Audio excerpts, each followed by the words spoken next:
म्हणजे आत्ता आमची उस्मानाबादला मागची नॅशनल झालेली, तर तिथं 10 ते 20,000 पब्लिक आलेलं आणि एवढी गर्दी होती की आम्हाला खुर्चीत बसायला जागा नव्हती. म्हणजे असं आतमध्ये आम्ही पहिलं अशी टीम आतमध्ये जाणार, मग तिथून पुढे आम्ही चेंज करणार. तर आम्हाला तिथं जाऊन खुर्चीत म्हणजे पहिलं खुर्चीत जाऊन बसावं लागतं. तर तिथं खुर्चीच नव्हती आम्हाला. म्हणजे खुर्ची होती पण ती खुर्ची पब्लिकनी घेतलेली. तर आम्ही त्यांना सांगून खुर्च्या घेतल्या, परत लावल्या. पण खूप गर्दी होती आणि ती व्हिडिओ व्हायरल पण झालेला की हा क्रिकेट नाही तर खो खो आहे आणि एवढी गर्दी आहे. तो इंस्टाग्रामला खूप व्हायरल झालेला तो व्हिडिओ. खो खो खेळून या खेळातच करिअर करता येईल, तर हे तुला कधी जाणवलं की त्या दृष्टीने तू काय विचार करतो? हे जाणवलं मला मी जेव्हा 18 वर्षाचं, पहिलं कसं म्हणजे आधी कसं असायचं की एक सिनियर नॅशनल खेळा आणि जॉबला म्हणजे गव्हर्नमेंटमध्ये जॉब लागा. कारण की एक सिनियर नॅशनलला गोल्ड म्हणजे मेडल मिळवलं सर्वात मोठी गोष्ट असती आणि जेव्हा जॉब पण मिळतो. तर आधी कसं असायचं की एक सिनियर नॅशनल खेळा आणि मग जॉबसाठी अप्लाय करा. पण आता नाही, आता खो खो खूप मोठं आणि इथून पुढे पण खूप मोठं खो खो होणार आहे. तर आपण त्याच्या पोटा पाण्यासाठी बघू शकतो की मातीतला खेळ मॅटवरती घेऊन आल्यावरती काय फरक पडला तुझ्या खेळात? मातीतून मॅटवर गेल्यावर बदल काय असतो, म्हणजे मातीत एवढी स्ट्रेंथ नाही लागत, पण मॅटवर गेलं ना आपण एक मॅच खेळू शकतो. पण आपल्याला सलग म्हणजे आत्ता कसं अल्टिमेट खो खोमध्ये सलग 10-12 मॅचेस खेळावं लागतात ना, मग त्यासाठी स्ट्रेंथ खूप गरजेची असते. स्ट्रेंथ, स्टॅमिना, फिटनेस खूप महत्त्वाचा असतो मातीतून मॅटवर गेल्यावर. तुला गोल्ड मेडल मिळालं ते भारी होतंच, पण दादाला काहीतरी खो खो मध्ये मिळालं ते बघून असं वाटलं की हे आपल्याला काय, हे गोल्ड मेडल तर आहे 100 मीटरमध्ये, नाही दादा करतो ते भारी. हो, हे असं कुठेतरी झालं मग ते. हो, कारण की दादा मला रोज घेऊन जायचं मग संध्याकाळी खो खोमध्ये. दादा म्हणतात तो दादागिरी करणारच, धाकट्या भावंडावरती ती होतेच. पण आता ती तुमची रायव्हलरी म्हणा की जी काही तसं नसते, ती काय प्रकारची आहे? नाही, तो मला म्हणजे आधीपासूनच सांगायचा की खेळात मित्र नाही, खेळात भाऊ नाही. म्हणून तो सांगायचा की खेळात हा समोरचा अपोनंट म्हणूनच जोरात खेळायचं. आत्ता पण आम्ही राजस्थान वॉरियर्सच्या राजस्थान वॉरियर्सच्या टीमकडून खेळला.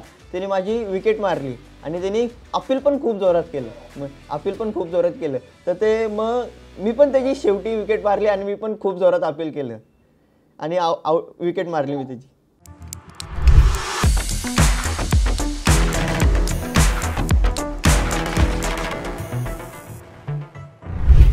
हॅलो, स्वागत आहे तुमच्या सगळ्यांचं स्पोर्ट्स कट्टावरती. आज मातीच्या खेळातला अजून एक खेळाडू मी घेऊन आलेलो आहे. युवा खेळाडू आहे, ताज्या दमाचा खेळाडू आहे, फक्त 21 वर्षाचा आहे. स्वागत आहे तुझं, आदित्य गणपुले. आदित्य, तू खेळ नक्की कुठला खेळतोस रे? मी खो खो खेळतो.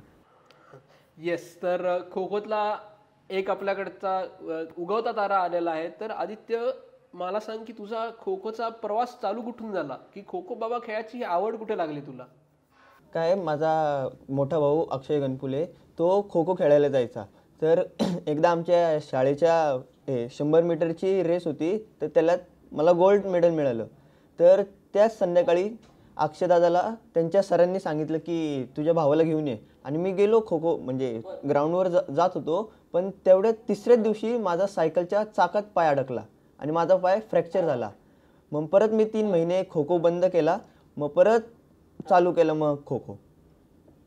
आणि या सगळ्याच्यात मग 100 मीटर जे धावायचं, हुसेन बोल्ट जे व्हायचं होतं, ते इथे कुठे वळली गाडी? मग ती वळली आता गाडी वळली म्हणजे दादाला, म्हणजे तुला गोल्ड मेडल मिळालं ते भारी होतंच, पण दादाला काहीतरी खो खो मध्ये मिळालं ते बघून असं वाटलं की हे आपल्याला काय, हे गोल्ड मेडल तर आहे 100 मीटर मध्ये, नाही दादा करतो ते भारी. हे असं कुठेतरी झालं मग ते. हो, कारण की दादा मला रोज घेऊन जायचं मग संध्याकाळी खो खो मध्ये.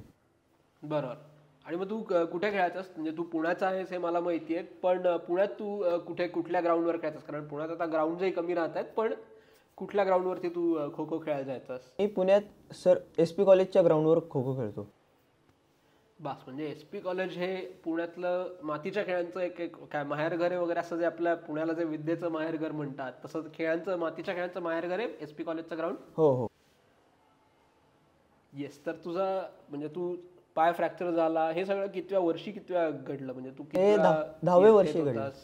10 वर्षाचं होतं तेव्हा. म्हणजे 10व्या. मी 1 सेकंद 10वीत ऐकलं. म्हणजे तसं जर झालं असतं तर म्हणजे मारच पडला असतं की 10वीत आहे, काहीतरी करतोय, पाय मोडून घेतलाय वगैरे.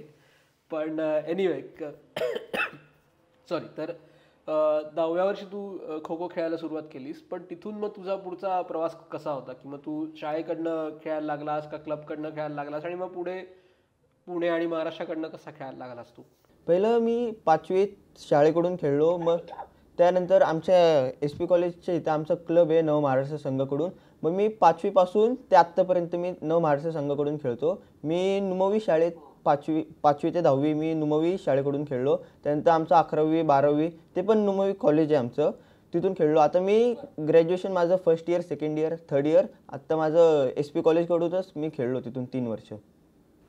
येस, म्हणजे एस पी कॉलेजनी स्पोर्ट्स कोटामध्येच तुला हो ऍडमिशन दिली हो. का? नाही स्पोर्ट्स कोटामधून. क्या मी हुशार नव्हतो ना एवढा, मग स्पोर्ट्स कोटामधून ॲडमिशन दिली मला. पण ठीक आहे ना, पण तू म्हणजे प्रत्येकाने हुशार असलं पाहिजे असं थोडीच आहे ना. हो. म्हणजे तुझं टॅलेंट ते मातीवरती दिसतंय कॉलेजला, तू कॉलेजच्या ग्राउंडवरती रोज हे करतोयस. पण पुढचा प्रश्नाकडे वळत ना, की तू मग पुण्याकडनं खेळलास, तर ते महाराष्ट्राकडनं कितव्या वर्षी खेळलास, आणखी मग नॅशनल मध्ये तू तुझा तो अनुभव काय होता? आमच्या इथे म्हणजे नॅशनल खेळण्यासाठी 3 कॅटेगरी असतात, अंडर 14, अंडर 18 आणि ओपन, ह्या 3 कॅटेगरी असतात. तर मी 3 म्हणजे 14 नॅशनल पण खेळलो आहे, 18 नॅशनल पण खेळलो आणि ओपन नॅशनल पण खेळलो आहे. पण माझं कसं व्हायचं की मी 5वीला होतो ना, तेव्हापासून ते 10वी म्हणजे 6वी 7वी 8वी 9वी 10वी मी 5 वर्ष सिलेक्शनच्या मॅचेस सिलेक्शनच्या हे खेळलो आहे. पण मी पहिलं 4 वर्ष एक पण नॅशनल नाही खेळलो.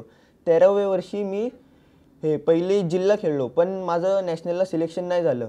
मग मी 14व्या वर्षी पहिली नॅशनल खेळलो. म्हणजे मी 5 वर्ष पहिलं काहीच म्हणजे फक्त सरावाला जायचो, पण 5व्या वर्षी मी पहिली नॅशनल खेळलो 14 वर्षाचा असताना.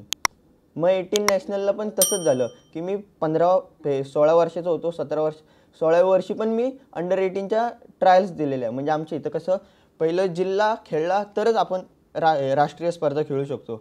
मग 16व्या वर्षी असते तेव्हा मी जिल्हा खेळलो, तेव्हा माझं नॅशनलला सिलेक्शन नाही झालं. 17व्या वर्षी पण माझं नॅशनलला सिलेक्शन नाही झालं, पण 18व्या वर्षी माझं नॅशनलला सिलेक्शन झालं.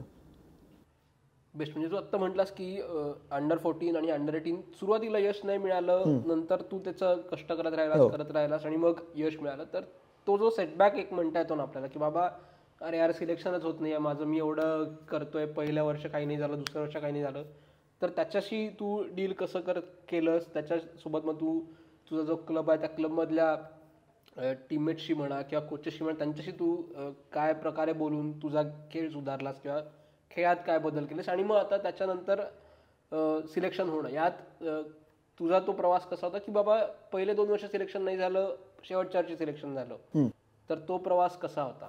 तो प्रवास चांगला म्हणजे असा थोडा वाईट होता, पण काय आपण सराव करत राहिले ना तर आपल्याला सगळं मिळतं. म्हणजे माझा मोठा भाऊ तो पण खो खो खेळतो, पण तो मला सांगत राहायचा की होईल होईल. म्हणजे मी मग नंतर शेवटचे 2 वर्ष मी 2 टाईम प्रॅक्टिस. आधी कसं असायचं मी एकच टाईम प्रॅक्टिस करायचो की एकच टाईम प्रॅक्टिस करायचो संध्याकाळी, पण नंतर मी सकाळी 2 टाईम प्रॅक्टिस करायचो. माझं कसं असायचं 7 वाजता माझा क्लास असायचा, तर मी 5:30ला उठायचो. म्हणजे तेव्हा 14 वर्षाच्या 13 वर्षाचा असताना माझा 7ला क्लास असायचा. मग मी 5:30ला उठायचो. म्हणजे 5:30ला उठून मग 6 ते पावणे 7 प्रॅक्टिस करायचो. मग मी क्लासला जायचो. मग असं मी 2 टाईम प्रॅक्टिस करायचो.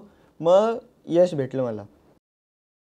क्या बात आहे. म्हणजे आपल्याकडे मराठीत जी म्हण आहे की प्रयत्नांती परमेश्वर, असं प्रयत्न करत राहिल्याने तुला ते यश मिळालेलं आहे. आणि आता नॅशनल तू खेळलास, पण मुळात बघायला गेलं तर खेळ हा मातीतला आहे. पण आता तो ज्या प्रकारे खेळला जातो तो मॅटवरती खेळला जातो, तर तो बदल काय होता? की मातीतला खेळ मॅटवरती घेऊन आल्यावरती काय फरक पडला तुझ्या खेळात? मातीतून मॅटवरचा बदल म्हणजे एक चांगला बदल आहे. पण कारण की मी एक डिफेंडर आहे आणि डिफेंडरचं कसं असतं, मॅटवर गेलं ना डिफेंड चांगलाच होतो. मग तो बदल म्हणजे मला आवडला. पण मातीतून मॅटवर गेल्यावर बदल काय असतो, म्हणजे मातीत एवढी स्ट्रेंथ नाही लागत, पण मॅटवर गेलं ना आपण एक मॅच खेळू शकतो. पण आपल्याला सलग म्हणजे आत्ता कसं अल्टिमेट खो खोमध्ये सलग 10-12 मॅचेस खेळावं लागतात ना, मग त्यासाठी स्ट्रेंथ खूप गरजेची असते. स्ट्रेंथ, स्टॅमिना, फिटनेस खूप महत्त्वाचा असतो मातीतून मॅटवर गेल्यावर. येस, मग तू म्हटलास की फिटनेस खूप हो, महत्वाचा हो. आहे. मग फिटनेस रेजिम मध्ये काहीतरी बदल होणं स्वाभाविक आलं की बाबा मातीत खेळताना मला एवढा फिटनेस चालत होता, आता मॅट वरती आल्यावर मला हा फिटनेस गरजेचा आहे. तर त्या फिटनेस रेजिम मध्ये तू काय बदल केला मग तुझ्या? तर काय मी आधी मातीवर खेळताना मी जिमला नव्हतो जात, पण जसं मॅटवर आपला गेम गेला तसं मी जिमला पण जायला लागलो. कारण की प्रतीक दादा आम्हाला बोलायचे की मॅटवर खेळायचं असेल तर अंगात स्ट्रेंथ खूप महत्त्वाची. आणि मी म्हणजे लहान होतो तेव्हा थोडा छोटा, म्हणजे खूपच छोटा होतो हाईटीने, आणि माझं फिजिक पण असं खूप बारीक होतं. मग मी जिमलाच गेलो, मग स्ट्रेंथ हे केलं, आणि मग मॅटवर खेळायची सवय झाली मला. बरं. येस, म्हणजे तू आता म्हटलास की म्हणजे प्रतीक वाईकर जो महाराष्ट्राचा खो खो मध्ये सर्व एज ग्रुप मध्ये कॅप्टन राहिलेला आहे. आत्ताही तो तुझ्या टीमचा कॅप्टन आहे. कॅप्टन. तर बरोबर ना. तर त्याच्यात आणि तुझ्यात एक किती साधारणतः 10 वर्षाचं 10 अंतर आहे. वर्षाचा. तू 21 वर्षाचा आहे, तो 31 वर्ष. तर त्याच्या अनुभवाचा म्हणजे प्रतीकचा जो काही खो खो खेळायचा अनुभव आहे, तो आता साधारणतः 2000 पासून खो खो खेळतो. 20-25 वर्ष झाली त्याला आता. तर तो, आणि तुझं वय तेवढं आहे, म्हणजे तू जेवढ्या वयाचा आहे तेवढं वर्ष तो खो खो खेळतो. तर तो जो अनुभव आहे, तर त्याचा तो तुला कशा प्रकारे मार्गदर्शन करतो किंवा त्याच्या अनुभवाचा कसा फायदा होतो टीमला एकंदरीत? म्हणजे प्रतीक दादा म्हणजे खो खोमध्ये त्यासारखा कॅप्टन कोणच, म्हणजे आजपर्यंत मी कोणच बघितला नाही, आणि इथून पुढे बघणार पण नाही आहे प्रतीक दादा सारखा कॅप्टन. प्रतीक दादा आतमध्ये जेव्हा म्हणजे आम्हाला खो खो खेळताना सांगतो, तेव्हा तो एकच सांगत असतो की पहिली इनिंग आपली, म्हणजे आता पहिल्या मॅचला आमचं मुंबई खिलाडीसोबत पहिली मॅच होती, त्यात आमचं लीड होतं, म्हणजे आमच्यावर लीड होतं. तर प्रतीक दादा आम्हाला तेवढंच सांगतो की पहिली इनिंग असते महत्त्वाची, पण दुसरी इनिंग तेवढीच महत्त्वाची असते. आता समजा आपण पहिल्या मॅचला म्हणजे फर्स्ट इनिंगला आपलं टायमिंग कमी आलं, तर आपण आपला मॉरल डाऊन न होता आपण सेकंड इनिंगला जोरात खेळलो ना, तर आपण मॅच ती फिरवू शकतो. प्रत्येकाकडे खूप मोठा अनुभव आहे हा, म्हणून आम्ही ती मॅच फिरवली पण आणि जिंकलो पण. तर प्रत्येकादा असा म्हणजे शांत, म्हणजे आता आपल्याकडे लीड आहे, आपण कसं हे होतो की व्हायबल होतो, तर प्रत्येकादा तसं नाही झालं. एकदम शांतपणे आम्ही खेळत गेलो आणि टीमला पण खूप सांगत गेला, आणि आम्ही ती मॅच.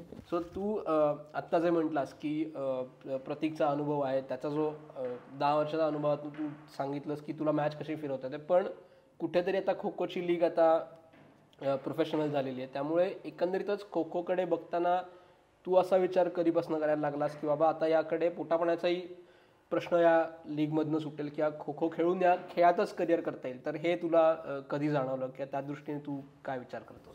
हे जाणवलं मला मी जेव्हा 18 वर्षाचं, पहिलं कसं म्हणजे आधी कसं असायचं की एक सिनियर नॅशनल खेळा आणि जॉबला, म्हणजे गव्हर्नमेंटमध्ये जॉब लागा. कारण की एक सिनियर नॅशनलला म्हणजे मेडल मिळवलं सर्वात मोठी गोष्ट असती, आणि जेव्हा जॉब पण मिळतो. तर आधी कसं असायचं की एक सिनियर नॅशनल खेळा आणि मग जॉबसाठी अप्लाय करा. पण आता नाही, आता खो खो खूप मोठं, आणि इथून पुढे पण खूप मोठं खो खो होणार आहे, तर आपण त्याच्या पोटापाण्यासाठी बघू शकतोस.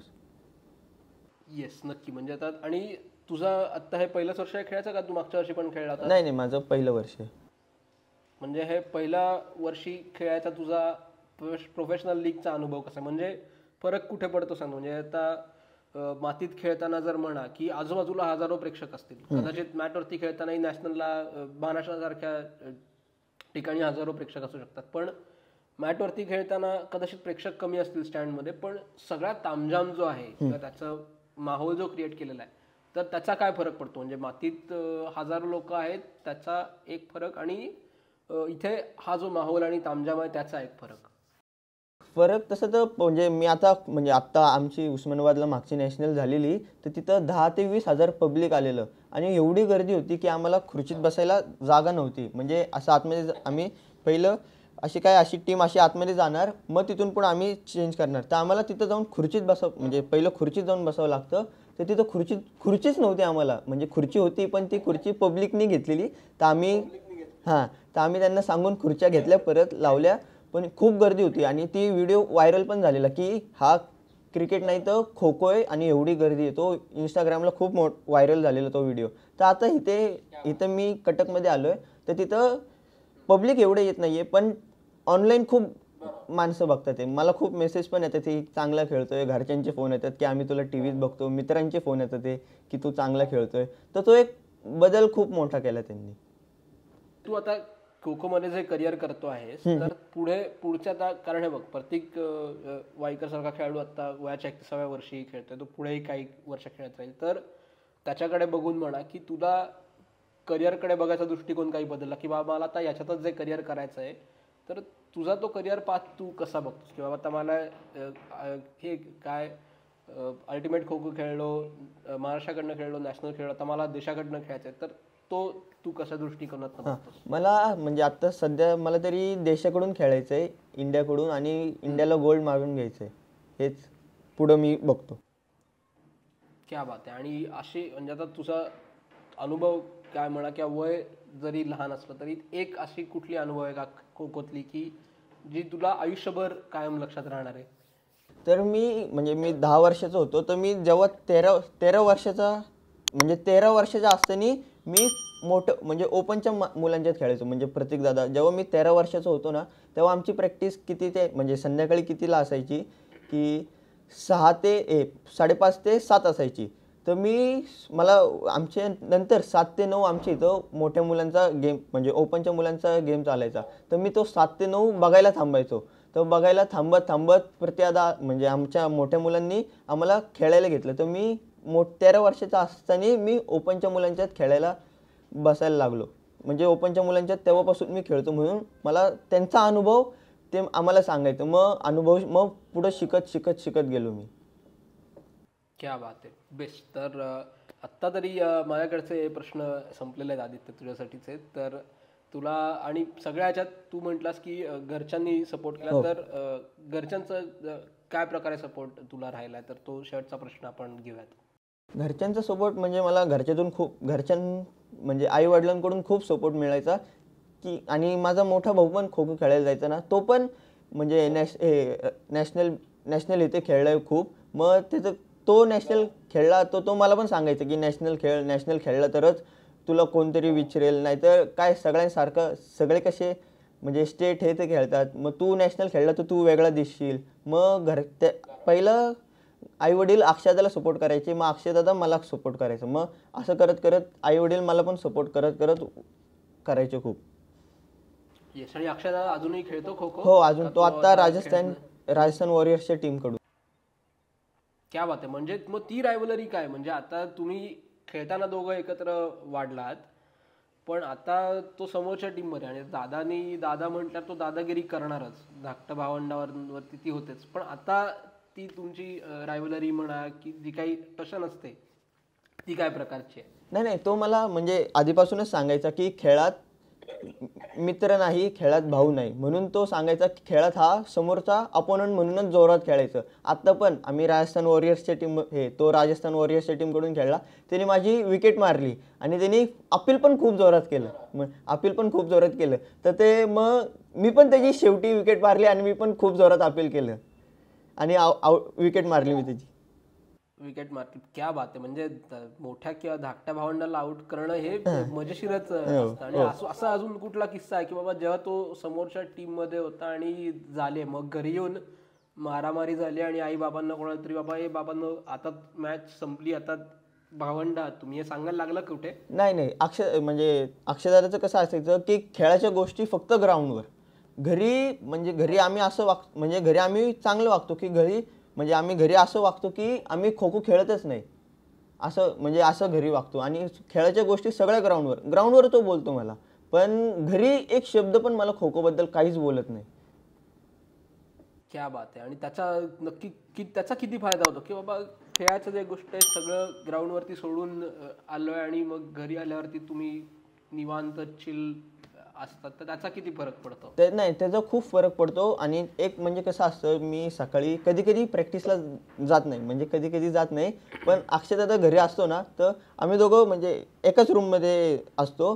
तर जेव्हा अलार्म वाजायचा माझा, म्हणजे 6चा अलार्म वाजायचा, तर तो मी कधी बंद करत नाही, तर तो अक्षयदादा बंद करतो. तो खूप चिडतो. तो मी बंद करत नाही, मी झोपलेला असतो, मला अलार्मचा आवाज पण ऐकायला येत नाही. तर तो बोलतो मला. मग नंतर मी त्याच्या भीतीने सकाळी लवकर उठतो आणि मग प्रॅक्टिसला जातो. क्या बात आहे. म्हणजे दादा आणि एवढं करून दादा प्रॅक्टिसला येतो का नाही? नाही नाही तो येतो तो माझ्या त्याचं कसं असतं, तो माझ्या मी जेव्हा निघतो ना घरातून तेव्हा तो घरीच असतो पण मी जेव्हा ग्राउंडवर पोहोचतो ना, पण तो त्याच्या आधी ग्राउंडवर असतो. मला तेच कळत नाही, कारण की तो पळत पळत जातो ग्राउंडवर. मी चालत तू चालत रमत गमत जात. नाही मी काय करतो, चालत चालत जातो. चालत चालत गेलं की आमच्या इथं चहाचं दुकान आहे SP कॉलेजच्या अलीकडं. पहिला चहा पितो. पहिला चहा पितो. चहा पिल्यानंतर मग मी ग्राउंडवर जातो. मग त्याच्या आधी अक्षय दादा पोहोचलेला असतो, कारण की तो पळत पळत जातो ग्राउंडवर. क्या बात आहे. Best, super. फारच मजा आली. म्हणजे मला आता हे तिलक म्हटल्यावरती जे बात आहे. येस, तर थँक्यू सो मच आदित्य, तू वेळ दिल्याबद्दल. तर स्पोर्ट्स कट्टावरती तू लवकरच पुन्हा येशील. पुन्हा मोठमोठे काय बक्षिसं तुला मिळतील, अवॉर्ड्स तुला मिळतील. तर आत्ता मात्र आपण थांबूयात. तर आजचा हा एपिसोड तुम्हाला कसा वाटला हे आम्हाला नक्की कळवा. कुठे कळवाल तर स्पोर्ट्स कट्टावरती यूट्यूब एपिसोड खालती कमेंट करून सांगा. फेसबुक, इंस्टाग्राम, ट्विटर सगळ्या सोशल मीडिया हँडल्सवरती कमेंट करून सांगा.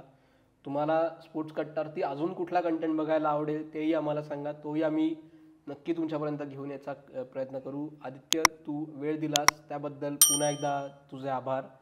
तर आत्ता मात्र आम्ही थांबतो. तुम्ही मात्र ऐकत राहा, बघत राहा आणि आमची वाट पाहत राहा. धन्यवाद.